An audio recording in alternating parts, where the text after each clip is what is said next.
Hello and welcome to another video with Dee's Tuition. Today's video is for parents and it's all about the top tips for you to help your young person to do well in their English language examination. So I've got 5 tips for you. They should be nice and easy to digest and should really make a difference in terms of you just having that knowledge and knowing how you can support your young person through their examination in English language. Let's get into it. So the first tip, and probably the most important, is for you to find out what exam board your young person will be doing their English language exam with. Now you can find this out very simply by calling up the school and asking reception what exam board they are doing their English language exam with. Alternatively, you can email their English teacher or you can email the head of department in the English faculty. So those are ways that you can find out. And it's really important to know what exam board your young person is doing an exam with, simply because different exam boards have different question layouts, they have different expectations in terms of how many questions will be answered, how they want questions to be answered, and things like that.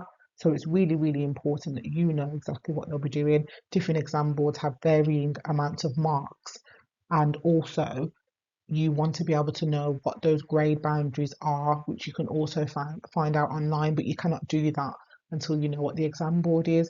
You want to know what the grade boundaries were for last year, how many marks do they need to get that grade 9, to get that grade 7, to get that grade 8, or whatever it is that they're aiming towards. The second tip is to find out when their school mock examination dates are. And again, this is really important for a couple of reasons. Number one, you want your child to be well prepared for their mock examinations. It's so important that they are putting that work in at home and that you are aware of when these examinations are. You also want to know when the stressful periods are for these young people. GCSEs are not easy at all. They are difficult and it does get really stressful during mock exams because there's a lot of expectation and pressure on them. So it's important that you can know when it's going on so you can obviously try and alleviate that stress as much as possible. As well, you can help your young person to devise a revision timetable if they need help with doing so. But it's really important to have those dates in mind so that you're aware and they're aware. And also, we know what teenagers are like, they forget things. So you can just be reminding them of when these dates are. And of course, it also means that, things like absences and so on can be avoided around those times. Tip number 3, watch adverts and talk about the language used. This is a really easy one. Adverts are all around us, all over social media, and of course, still on the television, as they always have been. Watch adverts.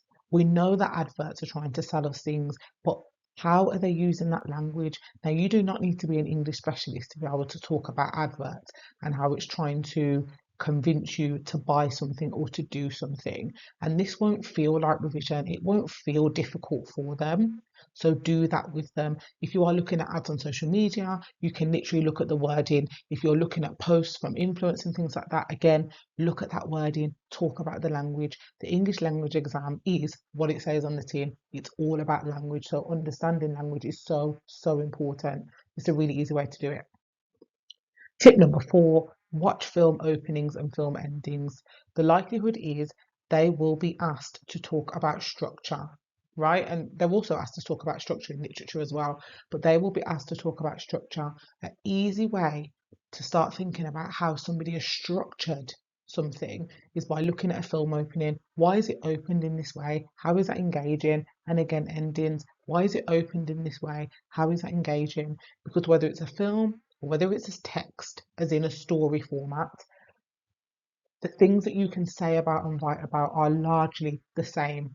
But again, watching films with a young person isn't going to feel like revision, is it? It's going to feel fun. So it's just a good way to start thinking about how somebody who wants to entertain is structuring something. And finally, read creative writing, fiction, and read discursive writing, non-fiction. Discursive writing are things like speeches, letters, emails, and so on and so forth. Basically, opinionative writing.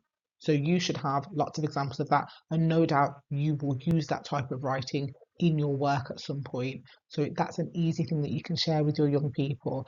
Look at the wording, see what it's like. If you've got any particular heroes, Martin Luther King or Malcolm X or somebody in the royal family who has given speeches, or a member of parliament, look at their speeches and really start to think about that language and how they're getting their opinions across.